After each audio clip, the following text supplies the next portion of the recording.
Good morning आप सभी को। नमस्ते। स्वागत है हिंदी टीचर्स एकेडमी में।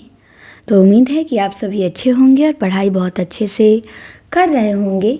हम DSSB TGT का प्रीवियस ईयर पेपर देख रहे थे और 2021 का हमने मेल का फर्स्ट शिफ्ट का देख लिया था और मेल का सेकंड शिफ्ट का जो एग्ज़ाम हुआ था उसका भी हमने 50 क्वेश्चन देख लिया था।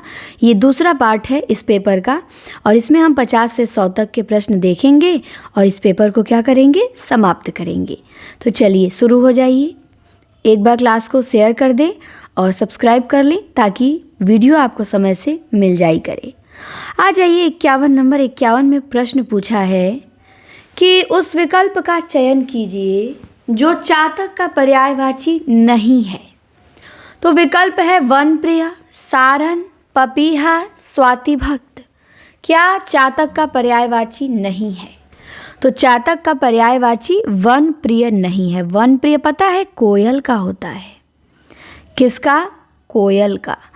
बाकी पपीहा, सारन, स्वातिभक्त ये तीनों चातक के पर्यायवाची हैं।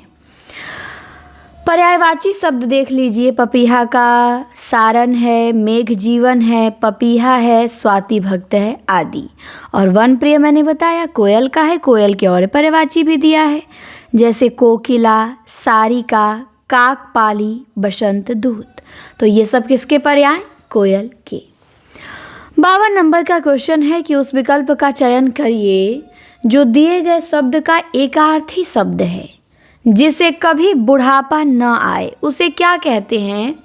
अगम्य नहीं, अमर तो जो मरे नहीं, अक्षम्य जिसे क्षमा नहीं किया जा सकता, अजर जिसे कभी बुढ़ापा न आए क्या कहते हैं? अजर कहते हैं। तो ध्यान रखेंगे।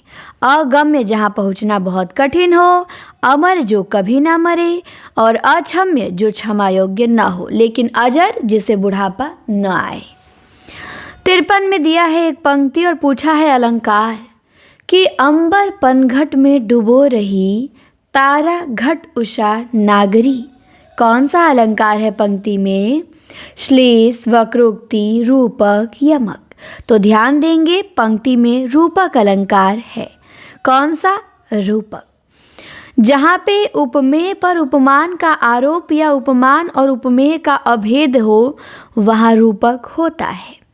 उपयुक्त पंक्ति में अंबर, तारा और उषा जो उपमेय हैं पर क्रमशः पनघट, घट और नागरी जो उपमान हैं का आरोप हुआ है। तो इसीलिए यहाँ रूपक अलंकार है। 54 में दिया है मिश्र वाक्य को पहचानिए कि तुम अगर अपना काम जल्दी पूरा कर लो तो हम घूमने जा सकते हैं। मैं भी तुम्हारे जैसा डॉक्टर बनना चाहता हूँ, सरल वाक्य है। रेलगाड़ी बहुत धीरे चल रही है, ये भी सरल वाक्य है। उसने आज गृह कार्य नहीं किया, ये भी सरल वाक्य है। लेकिन तुम अगर अपना कार्य जल्दी पूरा कर लो तो हम घूमने जा सकते हैं, ये क्या है? मिश्र वाक्य है। वैसे भी जहाँ पे जब, जो, सो, तो आता है वहाँ पे सब क्या होता है? कि मिश्र वाक्य ही होता है। मिश्र वाक्य किसे कहते हैं? जिस वाक्य में एक साधारण वाक्य के अतिरिक्त उसके अधीन कोई दूसरा अंग वाक्य हो उसे मिश्र वाक्य कहते हैं। जिस वाक्य में एक साधारण वाक्य के अतिरिक्त उसके अधीन कोई दूसरा अंग वाक्य हो उसे क्या कहते हैं? मिश्र वाक्य। रचना के अनुसार वाक्य के 3 प्रकार हैं: सरल वाक्य, मिश्र वाक्य और संयुक्त वाक्य। अर्थ के अनुसार वाक्य के 8 भेद हैं: विधिवाचक, निषेधवाचक, आज्ञावाचक, प्रश्नवाचक, विस्मयवाचक, संदेहवाचक, इच्छावाचक और संकेतवाचक। 55 में दिया है कि सुरेश विद्यालय जाता है और मन लगा कर पढ़ता है। कौन सा वाक्य है? मिश्र, सरल, विधानवाचक या संयुक्त? तो जहाँ भी और, किंतु, परंतु इसलिए आ जाए वहाँ हमारा संयुक्त वाक्य होता है। संयुक्त वाक्य जिस वाक्य में साधारण अथवा मिश्र वाक्यों का मेल संयोजक अवयव द्वारा होता है उसे संयुक्त वाक्य कहते हैं। मतलब साधारण वाक्य प्लस मिश्र वाक्य इन दोनों का मेल संयोजक अवयव द्वारा हो तो उसे हम संयुक्त वाक्य कहते हैं। 56 में दिया है कि सही दिए गए शब्द युग्म के सही अर्थ वाला विकल्प कौन सा है? अग, अघ। अग का क्या होगा अर्थ और अघ का क्या होगा अर्थ, ये ध्यान देना है। तो अग, अग का अर्थ होगा पर्वत और अघ का अर्थ क्या होगा? पाप। तो ध्यान देंगे, अग पर्वत और अघ पाप। अग पर्वत और अघ पाप, तो याद रहेगा अग पर्वत और अघ पाप। इसके बाद 57 नंबर में दिया है कि चरण कमल में कर्मधारय समास है, तो इसका विग्रह क्या होगा? चरण कमल, तो कमल का चरण नहीं, चरण के समान कमल नहीं, कमल के समान चरण, ये हमारा क्या हो जाएगा? सही हो जाएगा। कमल के समान चरण है तो हम उसे क्या कहते हैं? चरण कमल। कर्मधारय समास कहाँ होता है? जिस समास के समासिक पदों में उपमान, उपमेय, संबंध अथवा विशेषण विशेष्य का संबंध हो, वहाँ कर्मधारय समास होता है। जैसे लाल मणि, अधपका, चंद्रबदन, विद्युत वेग आदि। तो याद रहेगा, कर्मधारय समास जहाँ विशेषण विशेष्य का संबंध हो वहाँ कर्मधारय समास होता है। 58 में दिया है कि उस विकल्प का चयन करें जो उत्तम पुरुषवाचक सर्वनाम का सही विकल्प है। आपको पता है कि सर्वनाम के 3 भेद होते हैं, उत्तम पुरुष, मध्यम पुरुष और अन्य पुरुष। तो उत्तम पुरुष में क्या होता है? हम, मैं, मेरा, हमारा, हमारे, तो हमारे उत्तम पुरुष हो जाएगा। और तुम, ये क्या हो जाएगा? मध्यम पुरुष। और वे क्या हो जाएगा? अन्य पुरुष। तो आइए यहाँ पे दिया भी है कि वक्ता अपने नाम के स्थान पे जिन शब्दों का प्रयोग करता है उसे उत्तम पुरुषवाचक सर्वनाम कहते हैं। जैसे मैं, मेरा, मैंने, हम, हमारा, हमने, मुझे, मुझको। फिर दिया है कि वक्ता जिससे बात करता है वहाँ मध्यम पुरुषवाचक सर्वनाम होते हैं। जैसे तू, तुम, तुम्हें, तुमने, तुमको, आप, आपने, आपको। तो ये क्या है? मध्यम पुरुषवाचक सर्वनाम है। तू, तुम, तुम्हें, तुमने, तुमको, आप, आपने, आपको। जब वक्ता अपने सामने श्रोता से भिन्न किसी अन्य के बारे में बातचीत करता है वहाँ अन्य पुरुषवाचक सर्वनाम होता है। जैसे वह, वे, उनसे, उनको, उन्हें। 59 में दिया है कि निम्न विकल्पों में से उस विकल्प का चयन करें जो प्रत्यय से बने शब्द का सही विकल्प नहीं है। चढ़ान, चढ़ान में आन, बैठा आ, कमसीन ईन, ठकुराई आई। तो कमसिन में दिया है कि प्रत्यय से बने शब्द का सही विकल्प नहीं है। तो आइए देखते हैं। हाँ, क्योंकि कमसिन में अगर इन प्रत्यय लगाएंगे तो यहाँ पे मूल शब्द सही नहीं रहेगा ना।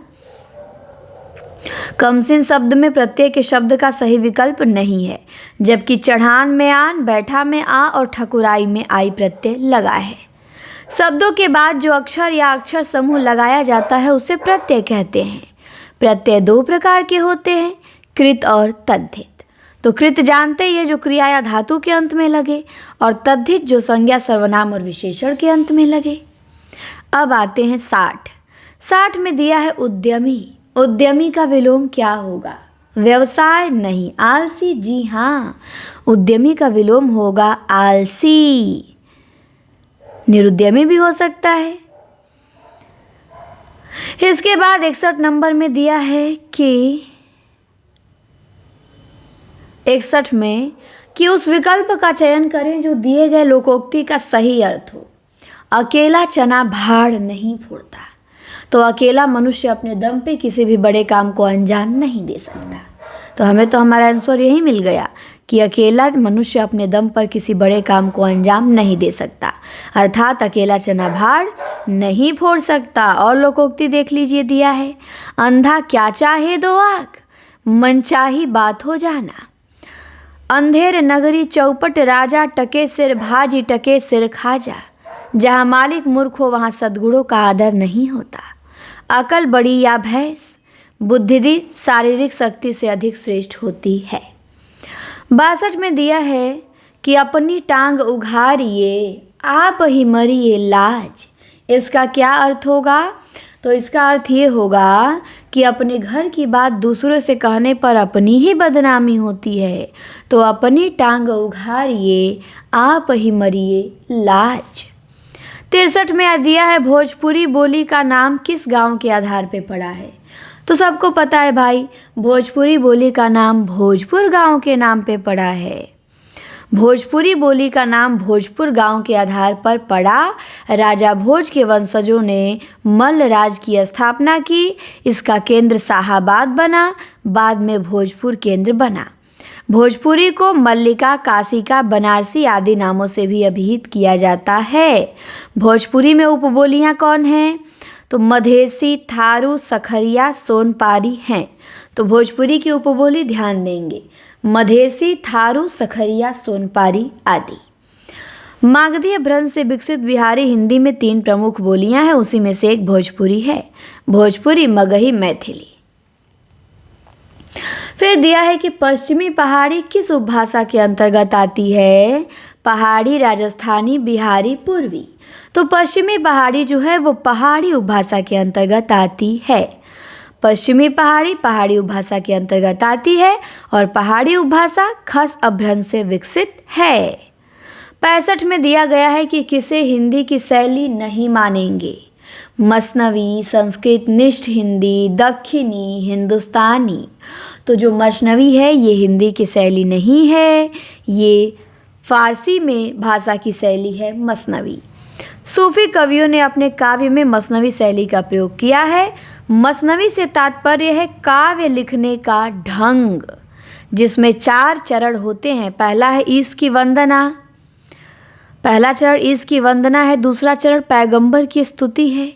तीसरा साहे वक्त तत्कालीन बादशाह की प्रशंसा है और चौथा आत्म परिचय है। ये मसनवी शैली के 4 चरण हैं।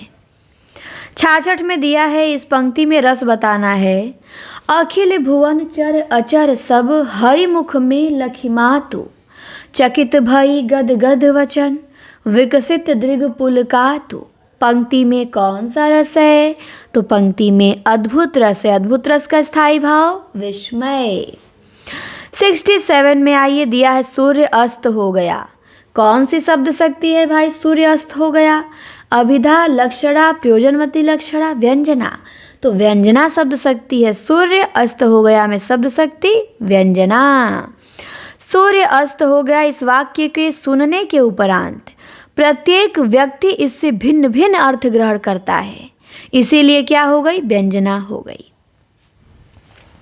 अभिधा व लक्षणा के असमर्थ हो जाने पे जिस शब्द शक्ति के माध्यम से शब्द के अर्थ का बोध हो उसे व्यंजना शब्द शक्ति कहते हैं।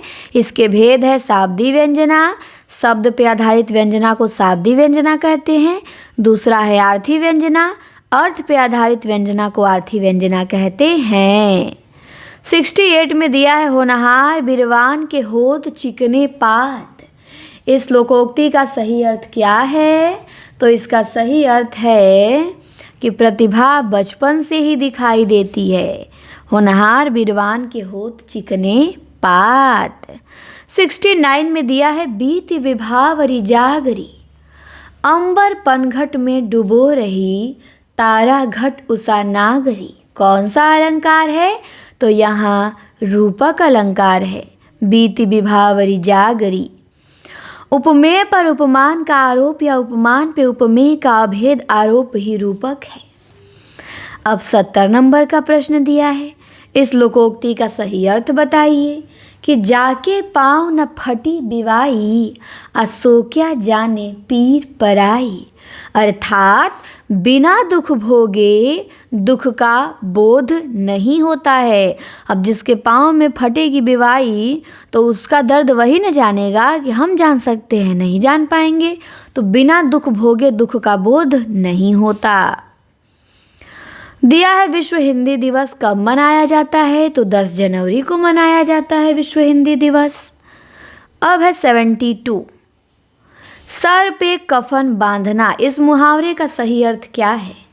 तो सर पे कफन बांधना मतलब बलिदान के लिए तैयार होना। इसे ही कहते हैं कि सर पे कफन बांध के निकले हैं, या तो हारेंगे या तो जीतेंगे, नहीं तो काम तमाम। तो सर पे कफन बांधना मतलब बलिदान के लिए तैयार होना। 73 में दिया है कि 2 से 4 बनाने का गणित। इस मुहावरे का सही अर्थ क्या है? 2 से 4 बनाने का गणित। मन में प्रकट होना, धल को जल्दी जल्दी बढ़ाने की कला, ऊपरी बातें करना, किसी धुन पे अड़े होना। तो 2 से 4 बढ़ाने का गणित, इसे कहते हैं धन को जल्दी जल्दी बढ़ाने की कला। अब आते हैं, यहाँ पे दिया है कि ऐसा वाक्यांश जो सामान्य अर्थ बोध न करा के किसी विलक्षण अर्थ की प्रतीति कराए मुहावरा कहलाता है। मुहावरा अरबी भाषा का शब्द है, हिंदी में मुहावरा हो गया है। उर्दू वाले मुहावरा को मुहाविरा बोलते हैं। इसका अर्थ अभ्यास या बातचीत है। 74 में पूछा गया है कि नागरी लिपि को किस नाम से जाना जाता है? नंदी दैवीय लिपि? जी नहीं। देवलिपि? नहीं। दैवीय लिपि? नहीं। नागरी लिपि को नंदी नागरी लिपि नाम से जाना जाता है। नागरी लिपि को किस नाम से जाना जाता है? नंदी नागरी लिपि। नागरी लिपि परिषद की स्थापना 1975 में दिल्ली में की गई। तो नागरी लिपि परिषद की स्थापना कब की गई? 1975 में। कहाँ की गई? दिल्ली में की गई। नंदी नागरी नागरी लिपि की दक्षिणी शैली है। नंदी नागरी में लिखित शिलालेख और पांडुलिपियाँ दक्षिण भारत के पश्चिमी भागों में भी प्राप्त हुए हैं। इसी कारण नंदी नागरी को नागरी की दक्षिणी शैली भी कहते हैं। फिर 75 में दिया है अंधियारा मिटना। इस मुहावरे का सही अर्थ क्या होगा? तो इसका अर्थ होगा अज्ञान समाप्त होना। एक पंक्ति है ना, सब अंधियारा मिट गया जब दीपक देखा माही। तो अंधियारा मिटना मतलब अज्ञान समाप्त होना। ये मुहावरा है। मुहावरा अरबी भाषा का शब्द है जिसका शाब्दिक अर्थ होता है अभ्यास करना। और डॉक्टर वासुदेव नंदन प्रसाद के अनुसार ऐसा वाक्यांश जो सामान्य अर्थ का बोधन कराकर किसी विलक्षण अर्थ की प्रतीति कराए मुहावरा कहलाता है। 76 में एक पंक्ति है, पूछा गया है इसमें कौन सा अलंकार है? हाँ हाँ, इन्हें रोकन को टोक न लगाओ तुम। कौन सा अलंकार? तो हाँ हाँ, जहाँ भी विस्मयादि बोधक आ जाता है भाव, वहाँ विप्सा होता है, तो यहाँ पे विप्सा अलंकार है। आदर, घबराहट, आश्चर्य, घृणा, रोचकता आदि प्रदर्शित करने वाले के लिए किसी शब्द को दोहराना ही विप्सा अलंकार है। 77 नंबर में एक पंक्ति है, पूछा गया है इसमें कौन सा रस है? राम को रूप निहारति जान की कंगन के नग की परछाई, अयात सबे शुद्धि भूल गई, कर टेकी रही पल के टारत नाही। तो इसमें श्रृंगार रस है, राम को रूप निहारत जानकी। इस पंक्ति में श्रृंगार रस है। नायक नायिका के सौंदर्य तथा प्रेम संबंधी वर्णन की परिपक्व अवस्था को श्रृंगार रस कहते हैं। श्रृंगार के 2 भेद हैं, संयोग श्रृंगार, वियोग श्रृंगार। संयोग श्रृंगार उस स्थान पे होता है जहाँ नायक और नायिका की संयोगावस्था का वर्णन होता है, और वियोग श्रृंगार उस स्थान पे होता है जहाँ नायक और नायिका की वियोगावस्था का वर्णन होता है। फिर पूछा गया है देवनागरी लिपि कैसे लिखी जाती है?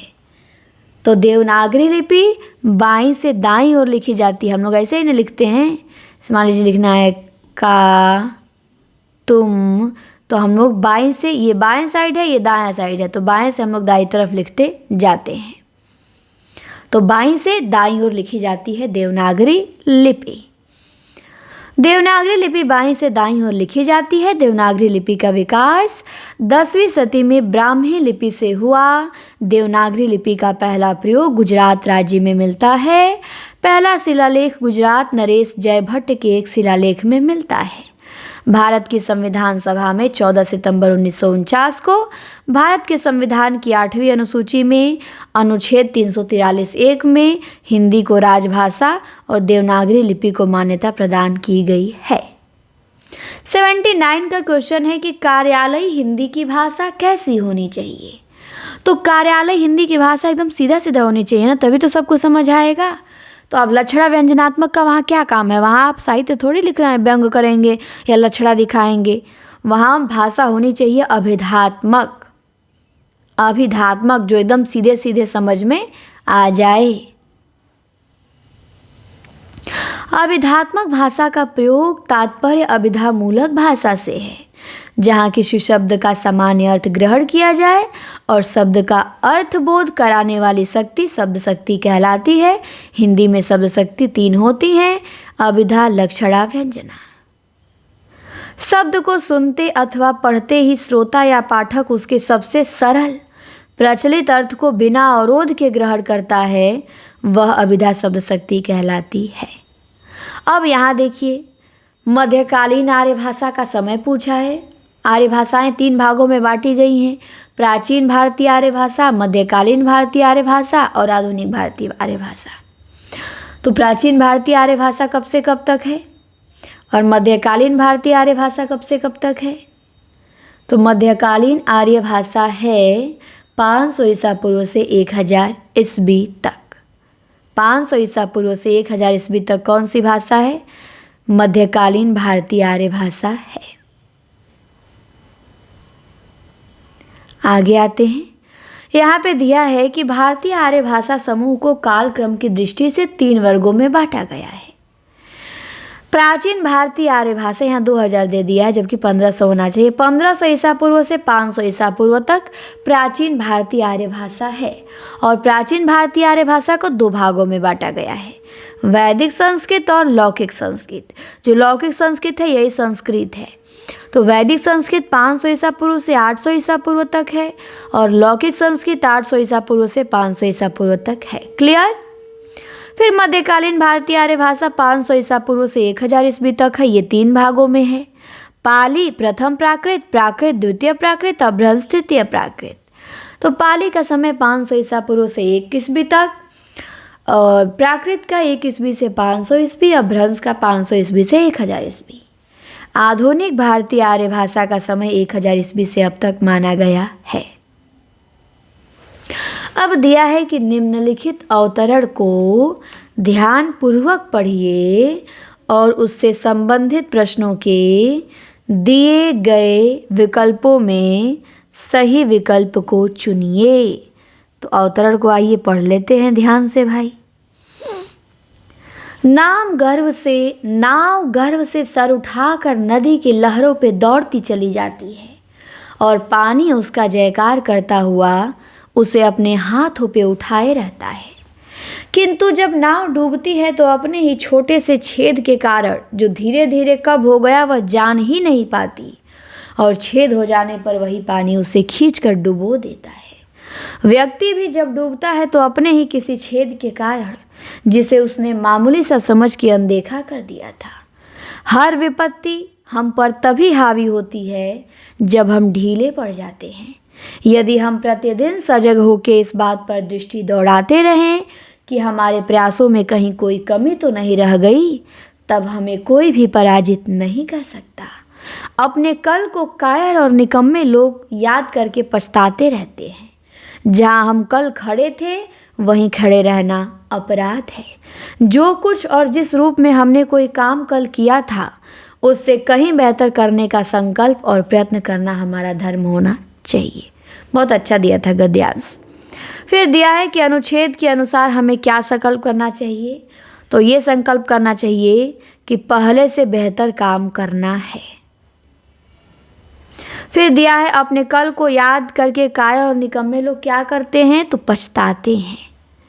फिर दिया है दिए गए अनुच्छेद का सटीक शीर्षक क्या होगा। नदी की लहर, सफलता का रहस्य, पराजित व्यक्ति, नाव का छेद। तो इसका शीर्षक होना चाहिए सफलता का रहस्य। अनुच्छेद के अनुसार व्यक्ति के डूबने का क्या कारण है। तो अपनी गलती को अनदेखा करना व्यक्ति के डूबने का कारण है। फिर दिया गया है कौन सा विकल्प का समानार्थी शब्द है। संकल्प का कौन सा संकल्प का समानार्थी शब्द है। तो संकल्प का समानार्थी शब्द है उद्देश्य। उद्देश्य, संकल्प, इरादा, इच्छा शक्ति, कामना शक्ति, दृढ़ निश्चय, प्रतिज्ञा, व्रत इत्यादि ये सब संकल्प के समानार्थी हैं। फिर अब दिया है पद्यांश, काव्यांश और बोला है इसको ध्यान से पढ़िए और उत्तर दीजिए। आंसू से भाग्य पसी जाहे, हे मित्र कहाँ इस जग में। नित यहाँ शक्ति के आगे दीपक जलते मगमग में। कुछ तनिक ध्यान से सोचो धरती किसकी हो पाई, बोलो युग युग तक किसने किसकी विरुदावली गाई। मधुमास मधुर रुचिकर है पर पतझड़ भी आता है, जग रंग मंच का अभिनय जो आता सो जाता है। सचमुच वही जीवित है जिसमें कुछ बल विक्रम है, पल पल घुड़दौड़ यहाँ है बल पर उसका संगम है। दुर्बल को सहज मिटा के चुपचाप समय खा जाता, और वीरों के ही गीतों को इतिहास सदा दोहराता। फिर क्या विषाद भय चिंता, जो होगा सब सह लेंगे, परिवर्तन की लहरों में जैसा होगा बह लेंगे। तो दिया है कि काव्य के अनुसार पतझड़ क्या है, सुख दुख खुशियाँ ऋतु। तो पतझड़ क्या है काव्य के अनुसार, तो यहाँ पे पतझड़ क्या दिया है कि मधुमास मधुर रुचिकर है पर पतझड़ भी आता है। पतझड़ क्या है, दुख है, तो बी हो जाएगा। फिर दिया है काव्यांश का उचित शीर्षक क्या होना चाहिए, तो परिवर्तन की लहर होना चाहिए। इतिहास किसे सदैव दोहराता है, तो वीरों के कार्यों को दोहराता है। फिर है कि विषाद का पर्यायवाची क्या नहीं है, तो खुशी नहीं है, खुशी विलोम हो जाएगा ना। सुस्ती अवसाद उदासी विषाद के पर्यायवाची हैं। फिर है काव्य के अनुसार समय किसे खा जाता है, जो दुर्बल हैं उन्हें खा जाता है। कौन सा शब्द लैटिन शब्द काग्नोरेस्कर से व्युत्पन्न है, तो वो है कॉग्निशन। कॉग्निशन शब्द जो है ये लैटिन शब्द कॉग्नोस्क्रे से व्युत्पन्न है। फिर है कि सीखना और अध्यापन के पाठ्यक्रम में सीखने के किन दृष्टिकोणों पर चर्चा की गई है, ये आ गए। अच्छा, यहाँ से अब 91 नंबर से आपका वो शुरू हो गया जो पेडागोजी आता है। कौन सा शब्द लैटिन शब्द काग्नोस्क्रे से उत्पन्न है, तो कॉग्निशन। कॉग्निशन शब्द लैटिन के कॉग्नोस्क्रे से उत्पन्न है। कॉग्निशन का हिंदी अर्थ अनुभूति है, और कॉन्सेप्ट का हिंदी अर्थ अवधारणा है, और क्रिएटिव रचनात्मक और कर्वियलम का अर्थ पाठ्यचर्या है। दिया है 92 में कि सीखना और अध्यापन के पाठ्यक्रम में सीखने के किन दृष्टिकोणों पर चर्चा की गई है, तो सीखने के भौतिक विज्ञान नहीं, अध्यापन विधि नहीं, मनोवैज्ञानिक और सामाजिक संस्कृति नहीं, सक्रिय शिक्षा की चर्चा की गई है। 89 होगा मनोवैज्ञानिक और सामाजिक संस्कृति की चर्चा की गई है।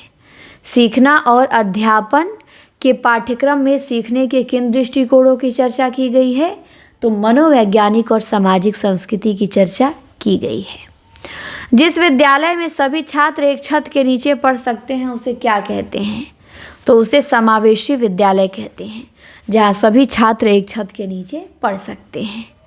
निःशुल्क और अनिवार्य शिक्षा किस अनुच्छेद के अंतर्गत आती है, तो अनुच्छेद 21A के अंतर्गत आती है निःशुल्क और अनिवार्य शिक्षा। किसके अंतर्गत, अनुच्छेद 21A के अंतर्गत आती है। निःशुल्क और अनिवार्य शिक्षा संविधान के अनुच्छेद 21A के अंतर्गत आती है। निःशुल्क एवं अनिवार्य शिक्षा विधेयक 2009 में पारित हुआ। इसमें 6 से 14 वर्ष तक के बालकों को अनिवार्य एवं मुफ्त शिक्षा मौलिक अधिकार के रूप में प्रदान की गई। इसे 1 अप्रैल 2010 से जम्मू कश्मीर राज्य को छोड़ के संपूर्ण भारत में लागू किया गया। 95 में दिया है कि निर्णय का मूल्यांकन किसको सूचित करता है, निर्णय और विषय मूल्य को, मौखिक और उद्देश्य मूल्य को, या दुराग्रही व्यक्तिपरक मूल्य को, या भाषा वस्तुनिष्ठ मूल्य को। तो निर्णय का मूल्यांकन दुराग्रही व्यक्तिपरक मूल्य को सूचित करता है। किसे सूचित करता है निर्णय का मूल्यांकन, दुराग्रही और व्यक्तिपूरक मूल्य को। निर्णय का मूल्यांकन दुराग्रही व्यक्तिपरक मूल्य को सूचित करता है।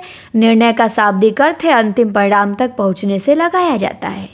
कोई भी निर्णय लक्ष्योन्मुख होता है। निर्णय सामान्यतः किसी प्रयोजन या लक्ष्य को पूरा करने के लिए किया जाता है। 96 में दिया है वृद्धि और विकास के अनुसार प्रकृति का नियम क्या है, फिर से बनाना, रद्दोबदल, परिवर्तन, समानता। तो वृद्धि और विकास के अनुसार प्रकृति का नियम है परिवर्तन। इसके बाद है लड़के और लड़कियों की पोषण संबंधी आवश्यकताएं किस आयु तक समान होती है। तो 7 से 9 वर्ष तक लड़के और लड़कियों की पोषण संबंधी आवश्यकताएं समान होती हैं। फिर दिया है किस प्रकार के नाटक आपदा, पीड़ा और मृत्यु जैसे गहरे विषय का उपयोग करते हैं। तो त्रासदी नाटक। त्रासदी नाटक आपदा, पीड़ा और मृत्यु जैसे गहरे विषय का उपयोग करते हैं। फिर दिया है यदि अधिकतम सुधार के बाद व्यक्ति की दृष्टि 6/60 से कम है तो उन्हें दृष्टिबाधित कहा जा सकता है। तो दिया है कि यदि अधिकतम सुधार के बाद व्यक्ति की दृष्टि 6/60 से कम है तो उन्हें क्या कहा जा सकता है, दृष्टिबाधित कहा जा सकता है। यदि किसी व्यक्ति की दृष्टि का क्षेत्र 20 डिग्री है और दृश्य तीक्ष्णता 6/20 या 20/200 से कम है तो वह दृष्टिबाधित अथवा अंधा माना जाता है। फिर अंतिम प्रश्न है कि LAC विद्यालय और महाविद्यालय के पाठ्यक्रमों के लिए शब्द जो छात्रों को विदेशी भाषा का अध्ययन करने की अनुमति देता है, तो LAC का अर्थ क्या है। तो इसका अर्थ है लैंग्वेज अक्रॉस द करिकुलम। तो LAC क्या है full form, language across the curriculum. तो ध्यान देंगे। और LAC क्या है, तो LAC जो छात्रों को विदेशी भाषा का अध्ययन करने की अनुमति देता है, लैंग्वेज अक्रॉस करिकुलम। तो अब हमारा 2021 का मेल का सेकेंड शिफ्ट का भी पेपर समाप्त हो गया। हमने 2 पेपर DSSB के देख लिए 2021 का। अब आती हैं 2021 में जो फीमेल का एग्ज़ाम हुआ था 5/9/2021 को और फर्स्ट शिफ्ट में हुआ था, उसका पेपर हम क्या करेंगे, देखेंगे, शिफ्ट 1 का। तो ये हम देखेंगे अब अगली वीडियो में। इस वीडियो में इतना ही, मिलते हैं जल्दी नेक्स्ट वीडियो में। चैनल को सब्सक्राइब जरूर करें, वीडियो अच्छी लगे तो शेयर करें अपने सभी दोस्तों के यहाँ, सब लोग जुड़ें और क्लास को देखें और क्लास को लाइक ज़रूर करें। और आप लोगों को एक ज़रूरी जानकारी देनी है कि आप किसी भी एग्ज़ाम की TGT, PGT, DSSB, KVS, NVS, EMRS तैयारी करते हैं तो आप हमारे बैच से जुड़ सकते हैं, आगाज बैच, जिसकी फ़ीस मात्र बहुत कम रखी गई है 999, जहां आपको संडे को मॉक टेस्ट और PDF टेस्ट दोनों देने को मिलेगा। आप अपना मूल्यांकन कर सकते हैं। बिल्कुल इसी पैटर्न पे आपका पेपर हम कराएंगे। PYQ रहेगा उसमें और उसी के बेस पे MCQ भी रहेगा मॉक टेस्ट में। प्रतिदिन आपको 2 लाइव क्लासें मिलेगी, एक व्याकरण की और एक साहित्य की विद प्रैक्टिस के साथ, और एक आपको मिलेगा बच्चन सिंह का दूसरा इतिहास का 1 लाइनर सीरीज। 2000 मैं प्रश्न आप लोगों को 1 लाइनर कराऊंगी बच्चन सिंह के, और दोनों इतिहास से, जो आधुनिक वाला है और जो दूसरा वाला है। 2000 प्रश्न आपको कराया जाएगा। तो 2000 प्रश्न आपको वो मिलेंगे और PDF भी कुछ आपको इम्पॉर्टेंट दिया जाएगा जो ज़रूरी होगा।